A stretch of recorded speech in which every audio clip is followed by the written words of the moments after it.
Good morning students.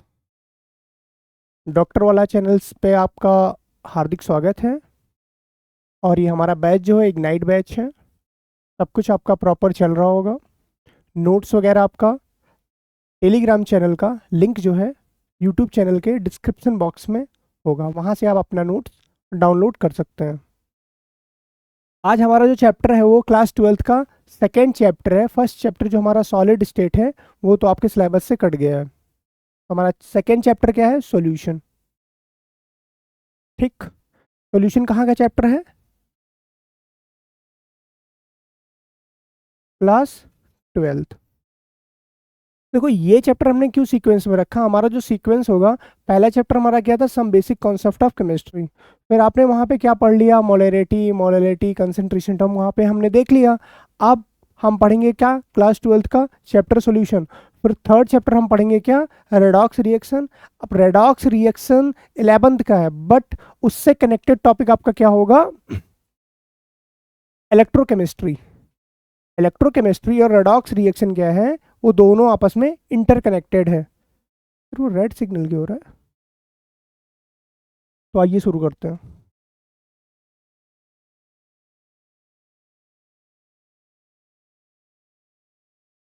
Solution.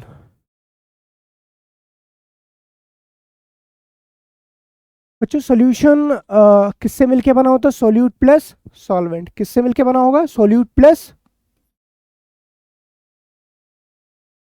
Solute. और किससे बना होगा? सॉल्वेंट से।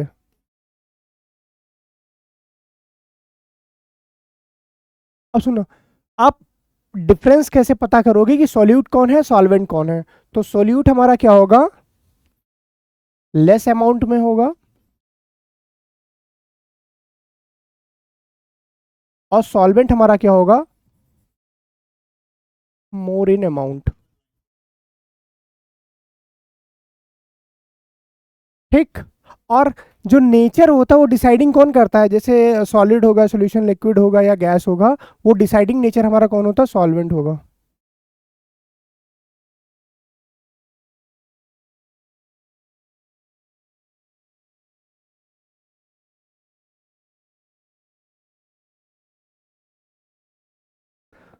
तो सॉल्यूशन हमारा क्या होगा? Solute plus solvent.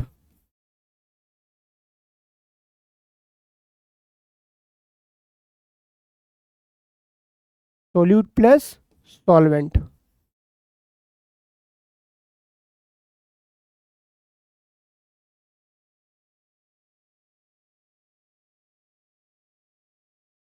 ये जो डायग्राम है 2.1, ये डायग्राम हमारा एनसीईआरटी से लिया गया डायग्राम है। इस डायग्राम से जो क्वेश्चन बन सकते हैं उसको आप ध्यान से देखिएगा। आपको बोलेगा एग्जांपल में mixture of oxygen and nitrogen किस टाइप का सॉल्यूशन है? तो कैसा सॉल्यूशन है? गैसियस। ये पहला क्वेश्चन बन सकता है। सेकंड क्वेश्चन बनेगा कि आप बताओ mixture of oxygen and nitrogen gas में सॉल्यूट क्या है, सॉल्वेंट क्या है। ये हमारा दूसरे टाइप का क्वेश्चन होगा। ठीक है। और हो सकता है इसी पे क्या बना दे? मैच द कॉलम भी बन सकता है। तो ये वाला डायग्राम आपको पता होना चाहिए और बहुत इंपॉर्टेंट है। अभी तक पूछा नहीं गया है तो इसका मतलब है कि कभी भी पूछा जा सकता है।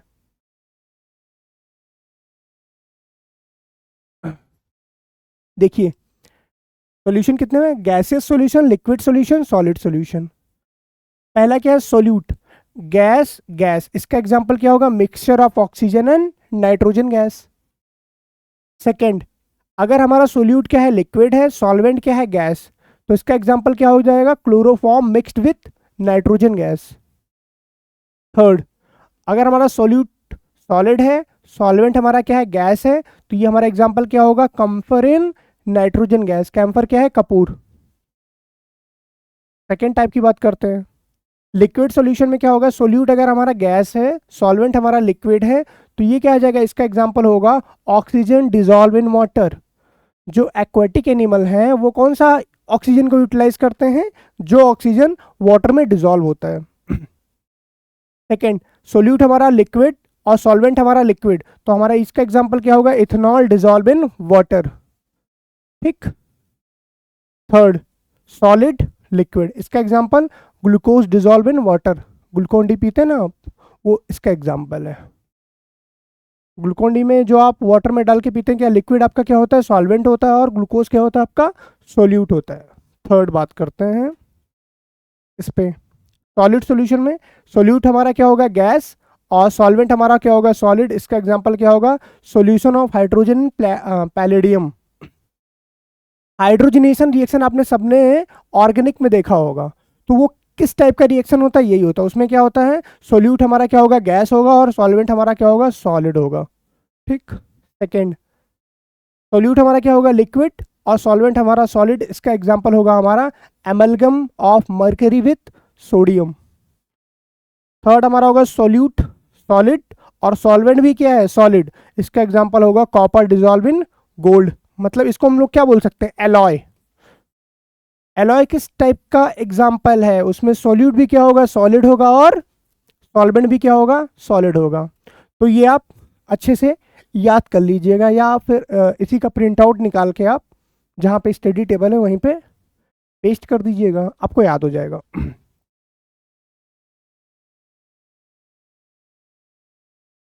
बच्चों ये चैप्टर देखिए, स्टार्ट होता है कंसंट्रेशन टर्म पे। Concentration term temperature dependent, independent. Temperature dependent में हमने बात किया, मोलरिटी हमारा टेम्परेचर डिपेंडेंट होगा, नॉर्मेलिटी हमारा टेम्परेचर डिपेंडेंट होगा, percentage weight by volume percent temperature dependent होगा। बाकी अदर जैसे मोल फ्रैक्शन, मोलैलिटी, ये सब कैसा होगा, टेम्परेचर इंडिपेंडेंट। फिर हमने क्या पढ़ा, मोलरिटी पढ़ा, मोलैलिटी पढ़ा, मोल फ्रैक्शन पढ़ा। तो ये सब हम क्या प्रीवियस लेक्चर में some basic concept of chemistry में पढ़ चुके हैं, इसलिए अभी हम उसको क्या कर रहे हैं, स्किप कर रहे हैं। ठीक। तो हमारा चैप्टर कहाँ से स्टार्ट होता है, सॉल्युबिलिटी से। कंसेंट्रेशन टर्म हम लोग पढ़ चुके हैं। सॉल्युबिलिटी, इसका डेफिनेशन पढ़ते हैं क्या है, solubility of a substance, its mix maximum amount that can dissolve in a specified amount of solvent at specified temperature। एक स्पेसिफिक टेम्परेचर पे कितना सोल्यूट का अमाउंट किसी सॉल्वेंट में सॉल्युबल है, उसी को हम लोग बोलते हैं सॉल्युबिलिटी। ठीक। अब देखो, सॉल्युबिलिटी डिपेंड किस पे करता है, इस पे देखते हैं हम लोग।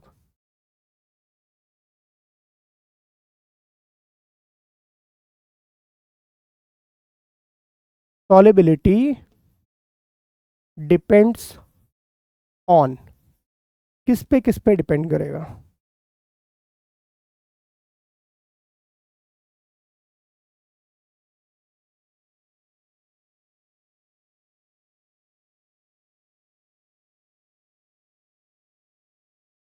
फर्स्ट इस पे डिपेंड करेगा nature of solute and solvent. Solute and solvent किस पे डिपेंड करेगा, सॉल्युबिलिटी किस पे डिपेंड करेगा, पहला डिपेंड करेगा nature of solute and solvent. जो आप मिक्स कर रहे हैं सोल्यूट, उसका क्या नेचर है, वो पोलर है, वो नॉन पोलर है। सेकेंड, सॉल्वेंट जिसमें आप मिक्स कर रहे हैं वो पोलर है या नॉन पोलर है, उस पर डिपेंड करेगा सॉल्युबिलिटी। सेकेंड, किस पे डिपेंड करेगा, टेम्परेचर पे। टेम्परेचर। ठीक। और थर्ड जो हमारा सॉल्युबिलिटी है, वो किस पे डिपेंड करेगा, प्रेशर पे। किस पे डिपेंड करेगा, प्रेशर।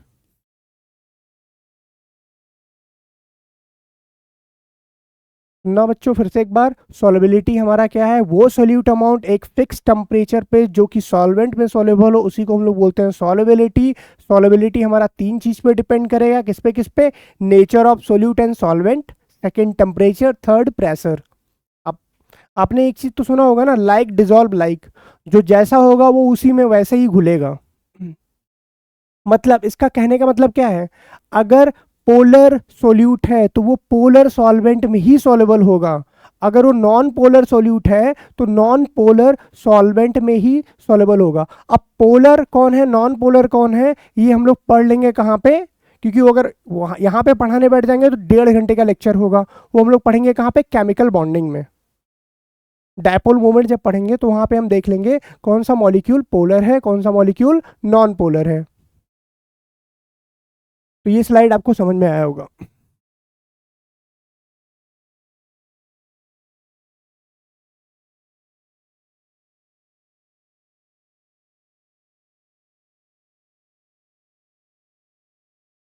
Like, dissolve like. का मतलब क्या हुआ? Polar molecule is soluble in polar solvent। Polar molecule जो है वो आपका पोलर सॉल्वेंट में सॉल्युबल होगा। Second, non polar molecule, non polar molecule are soluble in non-polar solvent। चलो थोड़ा एक चीज हिंट देते हैं, वाटर पोलर है या नॉन पोलर है? वाटर आपका पोलर है या नॉन पोलर है? सेकेंड क्वेश्चन है, CO2 आपका पोलर है या नॉन पोलर है?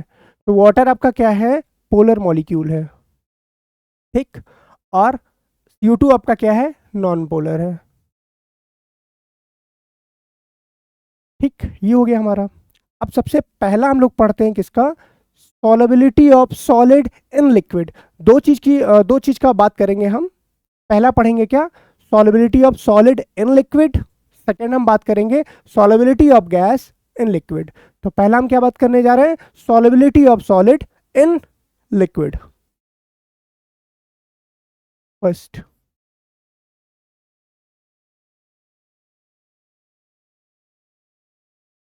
solubility of solid in liquid। देखो, अभी आपने देखा तो लिक्विड सॉल्यूशन का, सॉलिड लिक्विड का मतलब सॉल्यूट हमारा सॉलिड हो, सॉल्वेंट हमारा लिक्विड हो। उसका एग्जांपल हमने देखा क्या? Glucose in water. तो ग्लूकोज क्या था? सॉल्यूट कैसा था? सॉलिड। और सॉल्वेंट क्या था हमारा? वाटर था। तो उसका एग्जांपल हमको पता है। अब देखते हैं, सॉलिबिलिटी का डेफिनेशन भी पता है। इसमें आपको पता होना चाहिए कि ये जो solubility of solid in liquid है, ये किस किस फैक्टर पे डिपेंड करता है। तो इसमें देखना, जो कि बहुत इंपॉर्टेंट है।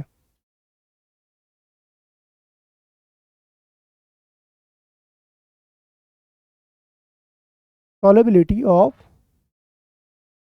Solid in liquid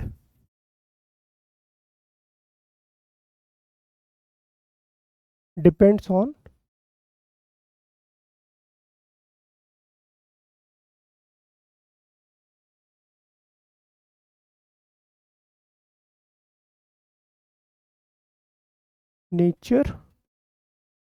nature of solute and solvent, ठीक। पहला इस पे डिपेंड करेगा कि उसका नेचर क्या है, सोल्यूट का, और सॉल्वेंट का नेचर क्या है। सेकेंड, जो कि बहुत मोस्ट इंपॉर्टेंट, टेम्परेचर। अब टेम्परेचर पे बात करते हैं, बट केस याद रखना, हम अभी किसके बारे में पढ़ रहे हैं? सॉलिड के सॉलिबिलिटी इन लिक्विड। दोनों केस का अलग अलग मीनिंग होगा। पहला सॉलिड इन लिक्विड, सेकेंड हम पढ़ेंगे गैस इन लिक्विड। वहां पे भी हम सेम चीज देखेंगे कि प्रेशर और टेम्परेचर का क्या इफेक्ट पड़ रहा है, और सेम हम यहाँ पे बात कर रहे हैं। तो पहला हमारा क्या है? Solubility of solid in liquid. तो पहला हमने देखा कि किस पे डिपेंड करेगा, nature of solute and solvent, देख लिया। सेकेंड बात करते हैं हम टेम्परेचर पे। टेम्परेचर, जब हम टेम्परेचर की बात करेंगे तो यहाँ पे देखेंगे हम रिएक्शन एंडोथर्मिक है या एक्सोथर्मिक है। रिएक्शन देखेंगे एंडोथर्मिक है या एक्सोथर्मिक है। एंडोथर्मिक कहने का मतलब रिएक्शन को होने के लिए आपको एनर्जी प्रोवाइड करना पड़ेगा, ठीक, मतलब एंडोथर्मिक। एक्सोथर्मिक कहने का मतलब क्या है? कि रिएक्शन के दौरान हीट इवॉल्व होगा, निकलेगा, तो उसको हम बोलेंगे एक्सोथर्मिक। तो यहाँ पे हम देखेंगे क्या है, पहला रिएक्शन आपका क्या है? रिएक्शन नहीं देखते हैं, एक्सोथर्मिक है। एक्सोथर्मिक कहने का मतलब क्या हुआ यहाँ पे? डेल्टा एच जो है वो लेस देन 0 होगा, ठीक। सेकेंड हमारा क्या होगा? Endothermic.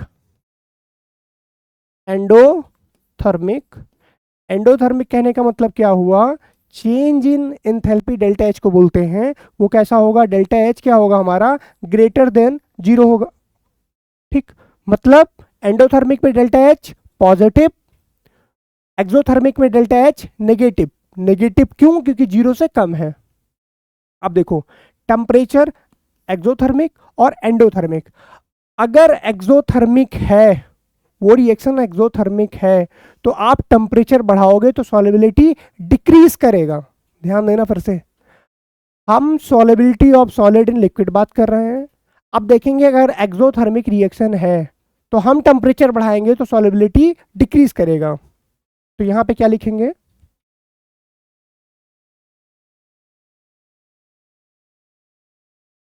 On increasing temperature, on increasing temperature solubility decreases। अगर रिएक्शन आपका एक्सोथर्मिक है, टेम्परेचर बढ़ाने पे सॉलिबिलिटी डिक्रीज करेगा। मतलब टेम्परेचर बढ़ाएंगे तो सॉलिबिलिटी क्या होगा, डिक्रीज होगा। ठीक, याद रखिएगा। सेकेंड हम बात करते हैं, अगर रिएक्शन हमारा एंडोथर्मिक है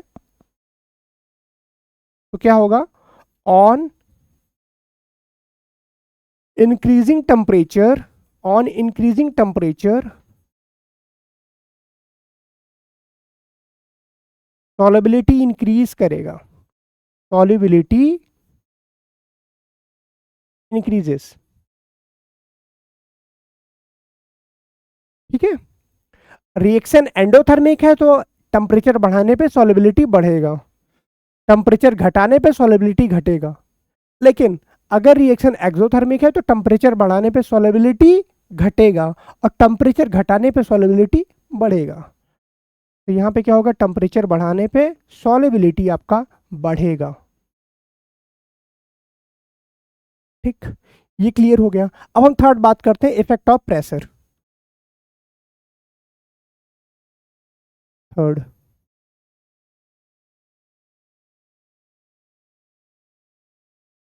इफेक्ट ऑफ प्रेशर। देखो solubility of solid in liquid की बात करेंगे तो there is no effect of pressure on the solubility of solid in liquid. Pressure का कोई effect solubility of solid in liquid पे नहीं पड़ता है। क्यों नहीं पड़ता है, क्योंकि यहाँ सॉलिड क्या है, हमारा सॉल्यूट है, और सॉल्वेंट क्या है, लिक्विड। दोनों इनकम्प्रेसिबल हैं, मतलब ये दब नहीं सकते, तो इनका कोई इफेक्ट नहीं पड़ेगा। तो क्या लिखेंगे इसमें,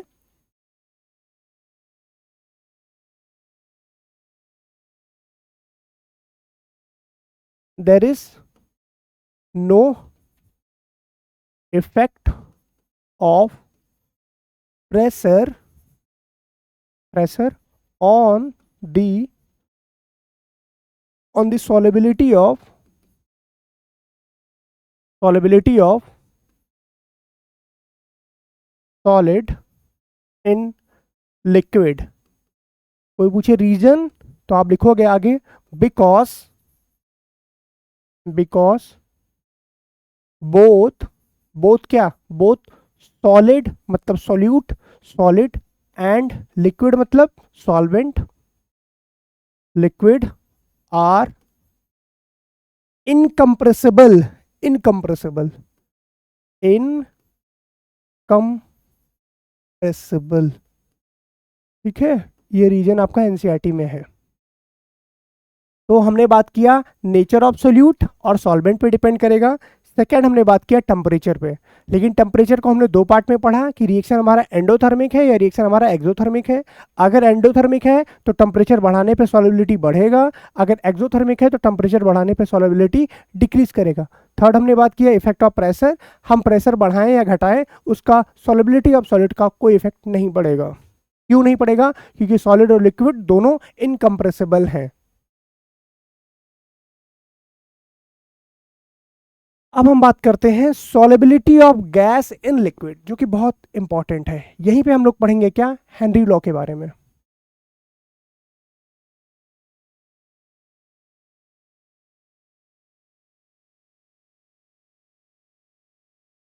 solubility of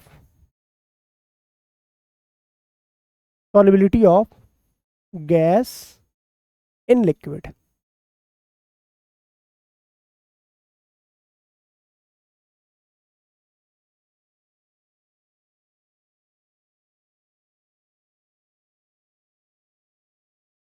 इसका अगर एग्जाम्पल बात करें तो क्या होगा बताओ?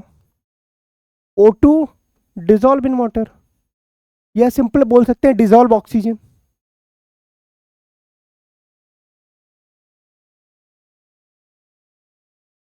डिजोल्व ऑक्सीजन, ठीक है। Solubility of gas in liquid में एक एग्जांपल क्या हो जाएगा? Dissolve oxygen.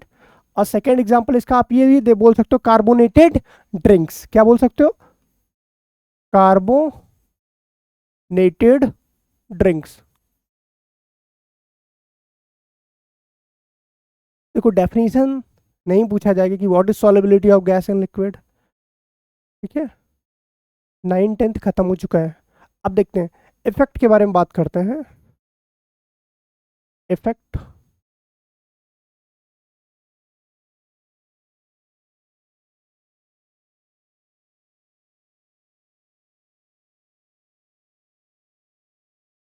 Effect of solubility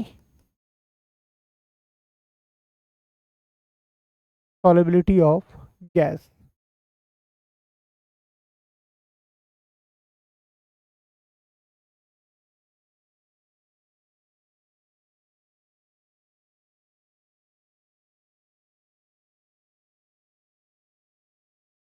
तो इसमें भी हम पहला पॉइंट क्या बात करेंगे, किस पे डिपेंड करेगा? Nature of solute and solvent.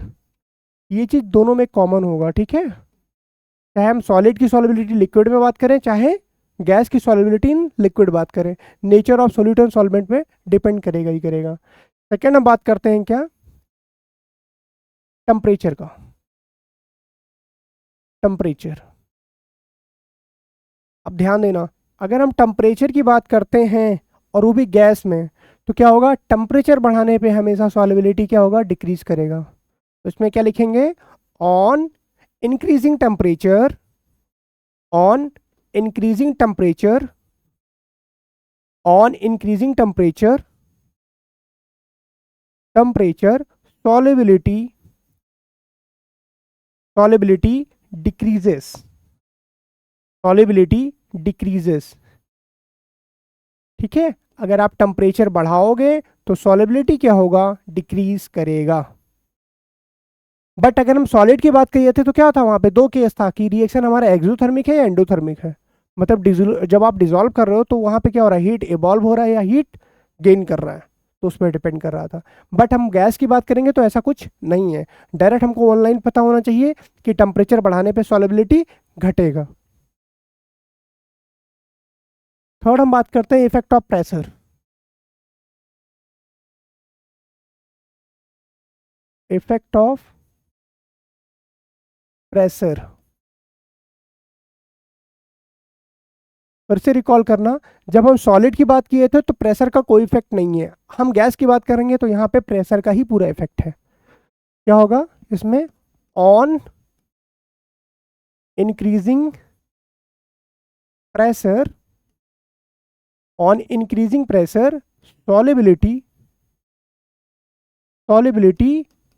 Increases, ठीक है। तो अगर हम प्रेशर क्या करेंगे? इंक्रीज करेंगे तो सॉल्युबिलिटी हमारा क्या करेगा? इंक्रीज करेगा। अब हम पढ़ते हैं क्या? सेम टॉपिक पे हेनरीज लॉ है हमारा, ठीक है। दो सॉल्युबिलिटी हमने बात किया। पहला बात किया solubility of solid in liquid, फिर हमने देखा वो किस पे डिपेंड करता है, नेचर ऑफ सॉल्यूट और सॉल्वेंट पे दोनों डिपेंड करेगा। सेकंड हमने बात किया टेम्परेचर पे, लेकिन वो टेम्परेचर पे हमने देखा एक्सोथर्मिक है एंडोथर्मिक है। थर्ड हमने प्रेशर का देखा, प्रेशर का कोई इफेक्ट नहीं पड़ता था। सेकंड हमने बात किया solubility of gas in liquid, वहाँ पे भी हमने इफेक्ट सेम देखा तीनों का। वहाँ पे नेचर ऑफ सॉल्यूट और सॉल्वेंट पे डिपेंड करता था, टेम्परेचर बढ़ाने पे सॉल्युबिलिटी घटता था और प्रेशर बढ़ाने पे सॉल्युबिलिटी बढ़ता था। अब हेनरी लॉ देखते हैं। ये लॉ बोलता है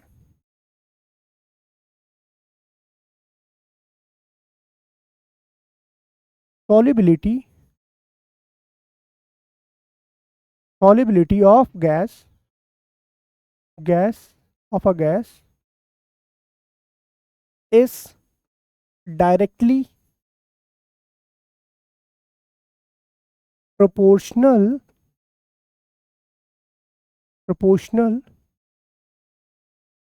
to the applied pressure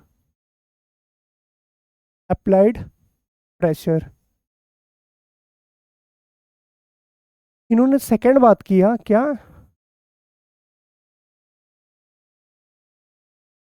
pressure is directly proportional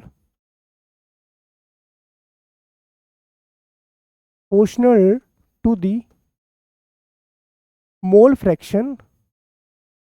fraction. बच्चे ध्यान देना, इन्होंने सॉल्युबिलिटी को मोल फ्रैक्शन के टर्म में बात किया था। ब्रैकेट में हम लिख सकते हैं क्या, सॉल्युबिलिटी,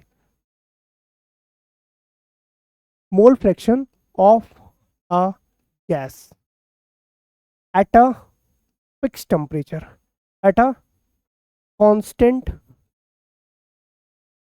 टेम्परेचर।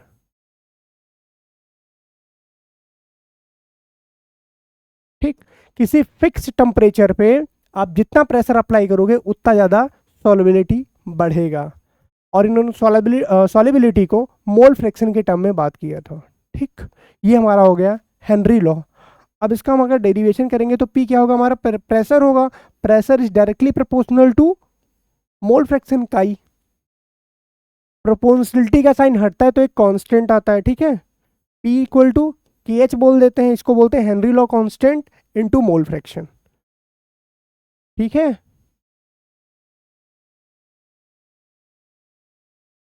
पी हमारा क्या है, प्रेशर,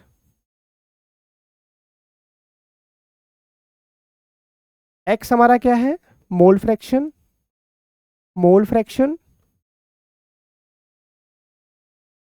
और के एच हमारा क्या है, हेनरी कांस्टेंट।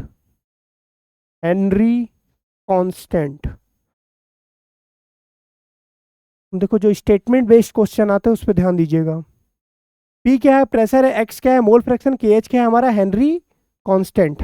अब हम केज के बारे में बात करते हैं। केज के बारे में ज्यादातर क्वेश्चन पूछा गया है कि केज किस किस फैक्टर पे डिपेंड करेगा, के बारे में देखते हैं।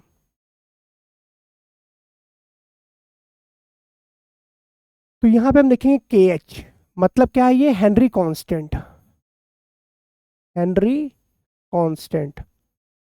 बच्चे फर्स्ट पॉइंट इसके बारे में आपको पता होना चाहिए, क्या इसके बारे में पता होना चाहिए कि हर एक गैस का अलग अलग केएच होगा, मतलब हेनरी कांस्टेंट हर एक गैस का अलग अलग होगा, ठीक है। तो हम ये बोल सकते हैं ना कि हेनरी केएच जो है वो डिपेंड करेगा सॉल्यूट और सॉल्वेंट दोनों पे। अगर सॉल्वेंट का नेचर बदल गया तो केएच का वैल्यू बदल जाएगा, अगर सॉल्यूट का नेचर बदल गया तो केएच का नेचर बदल जाएगा, ठीक। तो हम बोल सकते हैं क्या, पहला, it depends on nature of solute and solvent.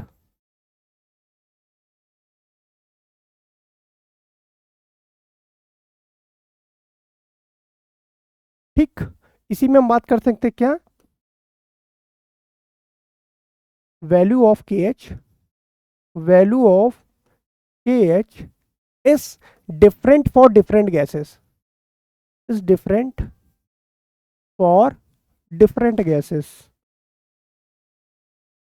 देखो जनरली अगर आप कांस्टेंट के बारे में बात करेंगे तो क्या होता है, वो चेंज नहीं करता है, लेकिन यहाँ पे के एच क्या होता है, हर एक गैस का अलग अलग होगा, पहला चीज। और डिपेंड किस पे करेगा, सोल्यूट पे और सॉल्वेंट दोनों पे। वैल्यू ऑफ के H is different for different gases, ठीक। थर्ड सेकंड बात करेंगे हम, केएच आपका किस पे और डिपेंड करेगा, टेम्परेचर पे। KH depends on temperature. KH depends on temperature. अब देखते हैं इसमें होता क्या है। अगर आप टेम्परेचर बढ़ाओगे तो केएच का वैल्यू क्या होगा, बढ़ेगा। तो हम बोल सकते हैं क्या, on increasing temperature, on increasing temperature,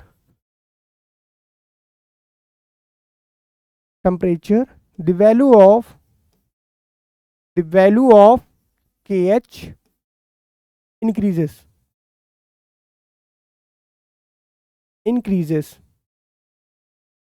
ठीक है, मतलब अगर आप टेम्परेचर बढ़ाओगे तो केएच का वैल्यू क्या होगा, बढ़ेगा। ठीक है, ये बात समझ में आया। अब देखते हैं, नोट डाल के एक पॉइंट लिखना। ये चीज आपको पता है ना कि अगर टेम्परेचर बढ़ाएंगे तो सॉल्युबिलिटी गैस का घटेगा। अब हम यहाँ पे ये भी देखें कि टेम्परेचर बढ़ाने पे केएच बढ़ रहा है, तो टेम्परेचर बढ़ाने पे केएच बढ़ रहा है, और टेम्परेचर बढ़ाने पे सॉल्युबिलिटी घट रहा था। मतलब टेम्परेचर इंक्रीज करेंगे तो केएच इंक्रीज करेगा, सॉल्युबिलिटी डिक्रीज करेगा। ये लिख सकते हैं ना पॉइंट, टेम्परेचर बढ़ाने पे केएच क्या होगा, बढ़ेगा। ठीक, और टेम्परेचर बढ़ाने पे सॉल्युबिलिटी क्या होता था हमारा, सॉल्युबिलिटी क्या होता था हमारा, डिक्रीज करता था। ये दोनों पॉइंट समझ में आया। ये पहला पॉइंट हो गया। सेकंड हम बोल सकते हैं, at constant, at constant constant temperature,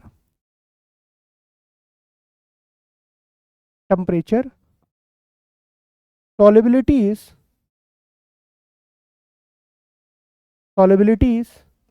inversely proportional to inversely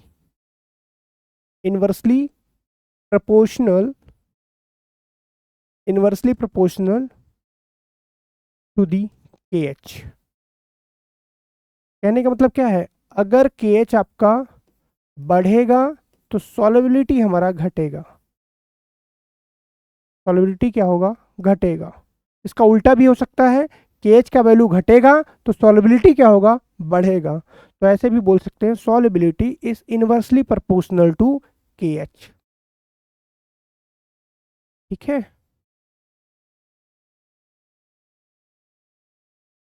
फिर से ध्यान देना, सॉल्युबिलिटी ऑफ गैस में हमने क्या पढ़ा, हेनरी लॉ। हेनरी लॉ क्या बोलता है, सॉल्युबिलिटी को मोल फ्रैक्शन के टर्म में एट कांस्टेंट टेम्परेचर जब हम बात करेंगे तो सॉल्युबिलिटी बढ़ेगा जब हम प्रेशर बढ़ाएंगे। फिर हमने रिलेशन देखा, P is directly proportional to x. X हमारा क्या था, मोल फ्रैक्शन, और मोल फ्रैक्शन हर एक बच्चे को निकालना आता है। अगर नहीं निकालना आता तो देखिए, जैसे सोल्यूट का मोल फ्रैक्शन पूछा गया तो सोल्यूट के मोल को हम क्या पुट करेंगे, ऊपर, और सोल्यूट प्लस सॉल्वेंट के मोल को हम पुट करेंगे नीचे। हम बोल सकते हैं सोल्यूट प्लस सॉल्वेंट क्या होगा हमारा, मोल ऑफ सॉल्यूशन होगा। तो मोल ऑफ सॉल्यूशन कहाँ आएगा, नीचे। इससे आपको क्या मिल जाएगा, मोल फ्रैक्शन सोल्यूट का। And same applied for mole fraction of solvent. Change क्या करना पड़ेगा, वहाँ पे मोल ऑफ सॉल्वेंट ऊपर पुट करना पड़ेगा, मोल ऑफ सॉल्यूशन नीचे। और मोल फ्रैक्शन निकालने में किसी को दिक्कत आ रहा है तो आप प्रीवियस लेक्चर देखिएगा। फिर हमने बात किया कि किस किस चीज़ पे डिपेंड करेगा, प्रेशर बढ़ाने पे सॉल्युबिलिटी बढ़ता था। लेकिन हमने देखा कि केएच जो था हमारा हेनरी कांस्टेंट था, वो हेनरी कांस्टेंट दो चीज़ों पे डिपेंड कर रहा है, नेचर ऑफ सोल्यूट और सॉल्वेंट पे। सेकेंड हमने बात किया कि हेनरी कांस्टेंट जो है वो हर एक गैस के लिए अलग अलग है, सेम नहीं है। ठीक है, सेकेंड हमने बात किया कि टेम्परेचर बढ़ाने पे केएच बढ़ता था। फिर हमने बात किया कि जब टेम्परेचर बढ़ाने पे सॉल्युबिलिटी क्या होता था, घटता था। यहाँ पे क्या है, टेम्परेचर बढ़ाने पे केएच बढ़ रहा है, तो हम ऐसा बोल सकते हैं ना कि टेम्परेचर बढ़ाने पे सॉल्युबिलिटी घटेगा। तो ये भी तो बोल सकते हैं कि टेम्परेचर बढ़ाया, केएच बढ़ गया, तो सॉल्युबिलिटी क्या हो गया, घट गया।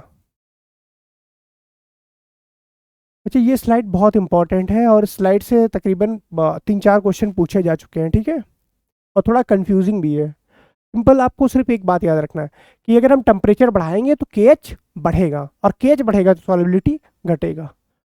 और डायरेक्ट टेम्परेचर और सॉलिबिलिटी पूछ रहा है तो टेम्परेचर बढ़ाने पे सॉलिबिलिटी घटेगा। अब हम बात कर रहे हैं application of Henry's law. Henry law का एप्लीकेशन कहाँ कहाँ पे है? तो हेनरी लॉ ने किसके बारे में बात किया था? Solubility of gas in liquid.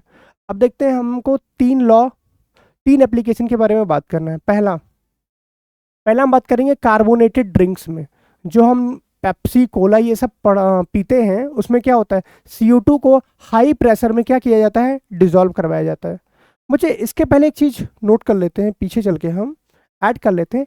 Henry law कब कब वैलिड नहीं होता है, लिख देते हैं। Limitation of Henry law, limitation limitation of Henry law, Henry law, limitation of Henry law. पहला चीज, हेनरी लॉ बहुत हाई प्रेशर पे वैलिड नहीं होगा। हेनरी लॉ बहुत हाई प्रेशर पे वैलिड नहीं होगा। सेकंड, हेनरी लॉ कभी बहुत लो टेम्परेचर पे वैलिड नहीं होगा। पहला हमने क्या देखा? Henry law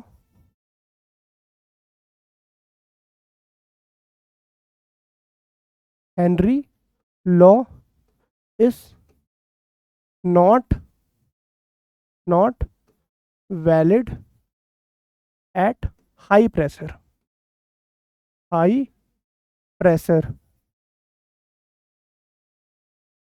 second, Henry law is not valid for low temperature. ठीक है, हेनरी लॉ कभी हाई प्रेशर पे वैलिड नहीं होगा। सेकेंड, हेनरी लॉ कभी लो टेम्परेचर पे वैलिड नहीं होगा। ठीक है, अब हम बात करते हैं किसका? Application of Henry law. Henry law का क्या क्या एप्लीकेशन है?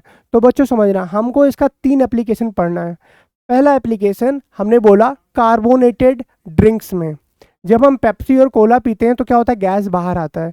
वो गैस क्या किया जाता है कि बहुत हाई प्रेशर में उसको डिजोल्व करवाया जाता है उस ड्रिंक्स के अंदर। वो क्या होता है? हमारा कार्बोनेटेड ड्रिंक्स। तो ये पहला एप्लीकेशन हो गया आपका हेनरी लॉ का। सेकेंड एप्लीकेशन जो है वो बहुत मोस्ट इंपॉर्टेंट है, स्क्यूबा डाइवर्स का।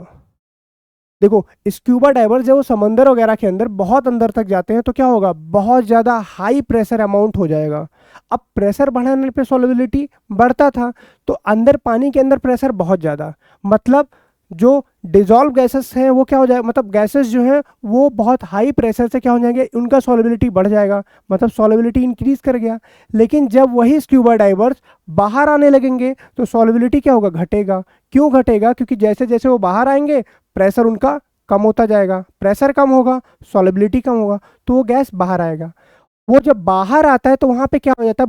ब्लड के अंदर बबल्स बन जाता है। वो बबल्स किसका होता है? नाइट्रोजन का बबल्स होता है। ध्यान देना, वो बबल्स किसका होता है? नाइट्रोजन का बबल्स होता है। वो बबल्स के फॉर्मेशन के दौरान क्या हो जाता है? ब्लड का क्लॉटिंग वगैरह होता है, जिसके दौरान बहुत हाई पेन होता है। और उस मेडिकल कंडीशन को हम लोग बोलते हैं बेंड्स। क्या बोलते हैं? बेंड्स। और उस बेंड्स के कंडीशन को बचने के लिए हम लोग क्या करते हैं? उनके सिलेंडर में फिल करते हैं क्या? हीलियम, नाइट्रोजन और ऑक्सीजन। इसका कंसेंट्रेशन भी एक बार पूछा जा चुका है जेई में, तो आप याद रखिएगा क्या होता है। हीलियम आपका होता है 11.7%, नाइट्रोजन आपका होता है, ऑक्सीजन आपका होता है 32.1%, और 52.7% आपका होता है हीलियम, हो गया नाइट्रोजन। ठीक, तो इसका कंसंट्रेशन भी आप याद रखिएगा। तो और फिर हमारा थर्ड एप्लीकेशन क्या होगा? जब हम घूमने घूमने मनाली चले जाते हैं, कुल्लू मनाली या फिर देहरादून वगैरह, तो वहाँ पे क्या होगा? जैसे जैसे आप ऊपर जाओगे पहाड़ों पे तो प्रेशर क्या होगा? कम होगा। अब प्रेशर कम होगा तो देखो, हमारा जो लंग्स है वो भी सॉलिबिलिटी पे काम करता है। मतलब जो ऑक्सीजन हम इनहेल करते हैं उसका सॉलिबिलिटी क्या हो जाएगा? घट जाएगा। और ऑक्सीजन का सॉलिबिलिटी जब घट जाएगा तो बताओ आरबीसी जो उसको बाइंड कर रहा था उसका एफिनिटी घट जाएगा, उसका एफिनिटी, ऑक्सीजन का एफिनिटी कम हो गया ब्लड के अंदर, तो आपको क्या फील होगा? एनॉक्सिया, मतलब लेस अमाउंट ऑफ ऑक्सीजन। तो इससे क्या होगा? आपको हाइपरटेंशन होगा, वोमिटिंग टाइप का फील होगा। ठीक है।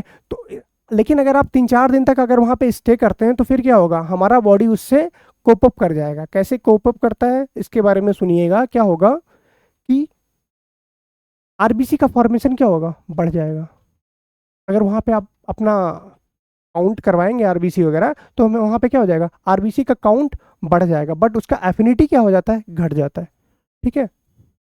और जनरली एक हीमोग्लोबिन मॉलिक्यूल 4 ऑक्सीजन के मॉलिक्यूल को कैरी करता है। पहला एप्लीकेशन हमारा क्या हो गया? Carbonated drinks, carbonated drink, drink. इसमें क्या होगा? In presence of high pressure, high pressure, CO2 is dissolved, dissolved in drinks. ठीक है। सेकेंड हम बात करेंगे किसमें? स्क्यूबा डाइवर में, स्क्यूबा डाइवर्स।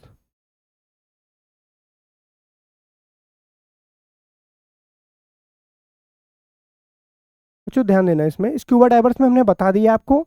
अब हम यहाँ से ये बोल सकते हैं ना कि वेन, इसका पूरा कंडीशन लिखना पड़ेगा। जब स्कूबा डाइवर्स पानी के अंदर जाते हैं तो प्रेशर बहुत ज़्यादा हो जाता है, प्रेशर बहुत ज़्यादा हो जाता है तो सॉल्युबिलिटी बढ़ जाता है। लेकिन जब वही स्कूबा डाइवर्स पानी के बाहर आते हैं तो क्या होता है? उनका प्रेशर घटने लगता है, जिसके कारण सॉल्युबिलिटी ऑफ गैस घटने लगता है। फिर वो गैस क्या होगा? बाहर आना स्टार्ट करेगा। उस दौरान उनके ब्लड के अंदर नाइट्रोजन्स के बबल्स बनना स्टार्ट हो जाएगा। वो बबल्स क्या करवाएगा? ब्लड का क्लॉटिंग वगैरह करवाएगा, जिसके दौरान एक मेडिकल कंडीशन जनरेट होता है जिसको हम लोग बोलते हैं बेंड्स, जो कि बहुत सीवियर और बहुत हाईली पेनफुल होता है। बेंड से बचने के लिए क्या करते हैं? स्क्यूबा डाइवर्स के सिलेंडर में हीलियम और नाइट्रोजन और ऑक्सीजन का मिक्सिंग करके भरा जाता है, जिससे वो बेंड से क्या कर पाए? बच पाए। ठीक है। तो यहाँ पे जनरली हम शॉर्ट टर्म में लिख देते हैं क्या?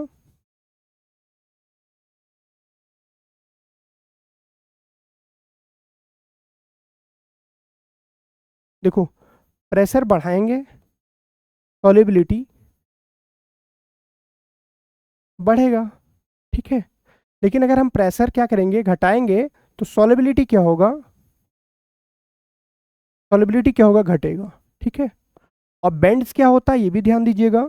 बेंड्स क्या होगा हमारा?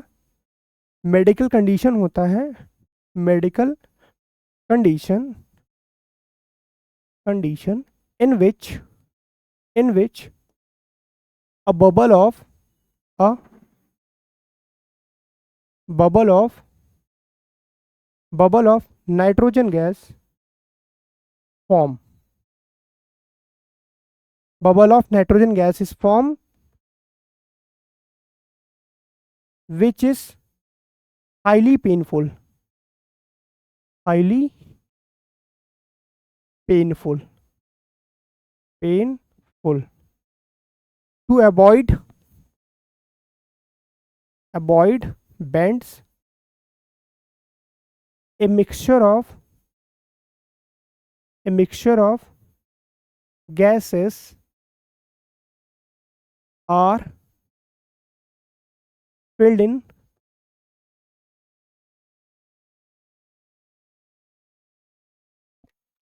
filled in cylinder,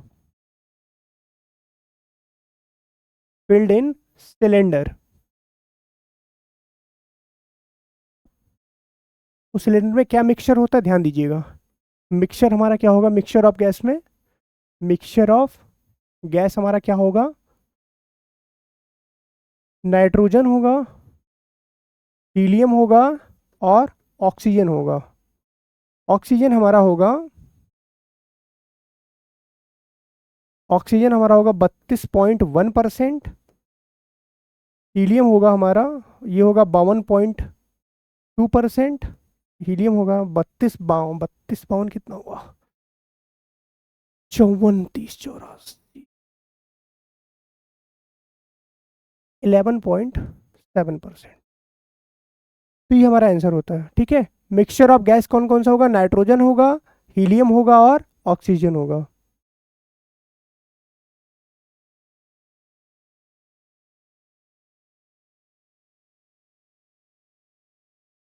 दो चार,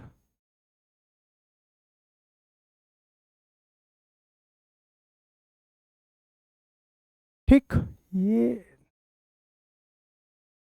नेक्स्ट हम क्वेश्चन के बारे में बात करते हैं। देखते हैं पहला क्वेश्चन क्या है। Solubility of gas in liquid. Solubility of gas in liquid, तो पहला क्या है? Increasing with decreasing temperature.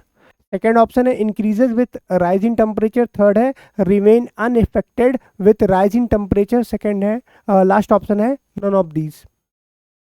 तो देखो केस किसका है? Solubility of gas. तो हमने क्या देखा कि सॉल्युबिलिटी ऑफ गैस क्या होगा? Increases with decreasing temperature. हाँ, अगर हम क्या होगा, टेम्परेचर घटाएंगे तो सॉल्युबिलिटी क्या होगा? बढ़ेगा। तो फर्स्ट ऑप्शन तो करेक्ट है।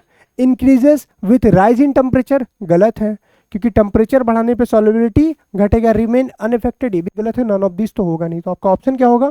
फर्स्ट।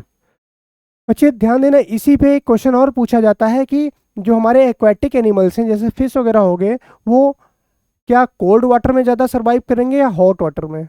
तो आपका आंसर क्या होगा? कोल्ड वाटर में ज़्यादा सर्वाइव करेंगे। क्यों? रीज़न क्या होता है कि कोल्ड वाटर में टेम्परेचर कम है, मतलब वहाँ पे सॉल्युबिलिटी ऑफ गैस ज़्यादा होगा, मतलब ऑक्सीजन ज़्यादा सॉल्युबल होगा, तो वो ऑक्सीजन इनहेल करके अपनी लाइफ को सर्वाइव रखेंगे। लेकिन अगर टेम्परेचर मतलब हॉट वाटर की बात करेंगे तो टेम्परेचर वहाँ पे क्या होगा? ज़्यादा होगा। टेम्परेचर ज़्यादा होगा, सॉल्युबिलिटी कम होगा। अब जब वहाँ पे ऑक्सीजन ही नहीं रहेगा तो वो एनिमल जो कि एक्वेटिक या पानी में रहने वाले हैं वो कहाँ से सर्वाइव करेंगे? इसीलिए हॉट वाटर में एक्वेटिक एनिमल्स बहुत कम होते हैं और कोल्ड वाटर में बहुत ज़्यादा होते हैं। ये भी रीजन आपको समझ में आ गया होगा। सेकेंड क्वेश्चन की बात करते हैं। देखो यहाँ पे 4 गैस है, हाइड्रोजन है, हीलियम है, मीथेन है, CO2 है, और सबका हेनरी कांस्टेंट अलग अलग दे रखा है। और हमने ये भी बात किया था कि केएच का वैल्यू हर एक गैस का अलग अलग होता है। ठीक है, तो यहाँ पे देखिए सोल्यूशन।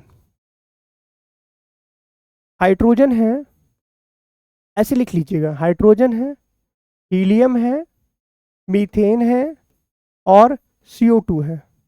हाइड्रोजन है, हीलियम है, मीथेन है, CO2 है। यहाँ पे केएच का वैल्यू सबका दे रखा है, लिख लेते हैं क्या क्या है।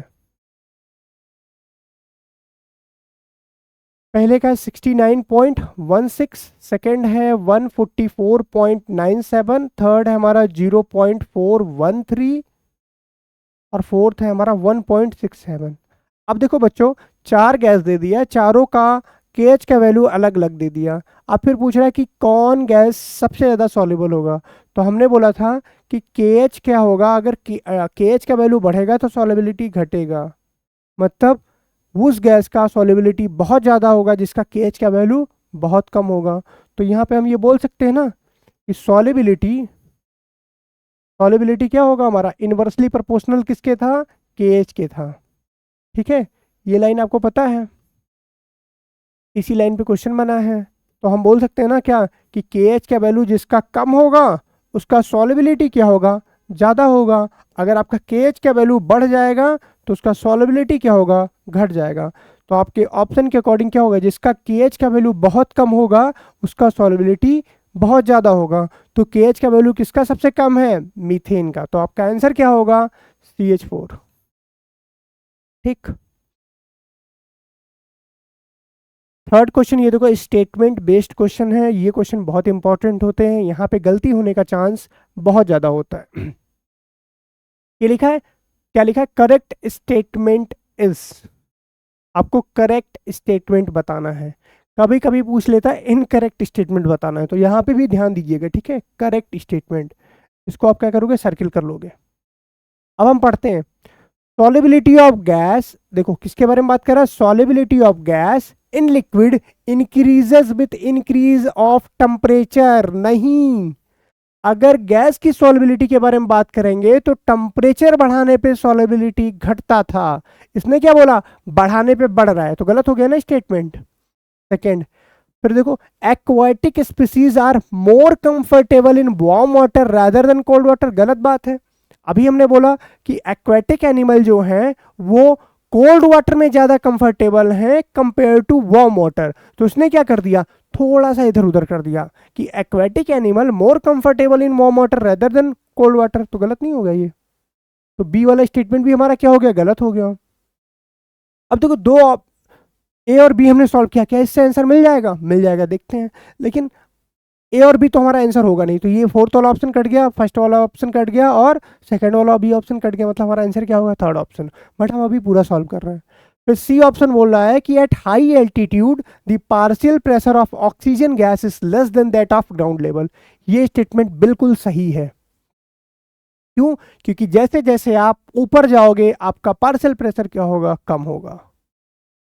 और इसी पार्शियल प्रेशर कम होने के कारण क्या होता था, हमारे ब्लड में ऑक्सीजन की सॉल्युबिलिटी घटती थी, जिसके कारण हमको क्या एनॉक्सिया, वोमिटिंग, हेडेक, ये सब होता था अगर आप पहाड़ों पे जाएंगे तो। ठीक है, डी वाले की बात करते हैं। There is low concentration of O2 in blood and tissue of the people living in high altitude, बिल्कुल बात सही है। जो लोग बहुत ऊपर रहते हैं, मतलब जो लोग पहाड़ों पे रहते हैं, उनके अंदर कंसंट्रेशन ऑफ O2 क्या होता है, कम होता है। क्योंकि हमारे लंग्स के अंदर सेम प्रोसेस चल रहा है कि अगर प्रेशर बढ़ेगा तो सॉल्युबिलिटी बढ़ेगा, लेकिन ऊपर जाने पे क्या होता है, प्रेशर कम हो जाता है। अब प्रेशर कम हो जाएगा तो क्या हो जाएगा, सॉल्युबिलिटी घट जाएगा। तो ये भी स्टेटमेंट क्या है हमारा, सही है। तो आपका आंसर क्या होना चाहिए, ए एंड बी क्या है, इनकरेक्ट है, और सी और डी क्या है, आपका करेक्ट ऑप्शन है। तो आंसर क्या होगा आपका, थर्ड। ठीक, नेक्स्ट। थैंक यू बच्चों, आपका क्लास खत्म होता है। ये चैप्टर सॉल्युबिलिटी तक हमारा, ये इसका ड्यूरेशन जो है चैप्टर, मतलब इस वाली क्लास का थोड़ा शॉर्ट है। कारण इसका क्या है कि अगर हम वेपर प्रेशर को इसमें इंक्लूड करते तो वो क्या हो जाता, आपका टॉपिक बहुत लंबा हो जाता। अब हम नेक्स्ट लेक्चर में बात करेंगे वेपर प्रेशर वगैरह के बारे में, ideal solution, non ideal solution और राउल्ट्स लॉ के बारे में। ठीक, थैंक यू।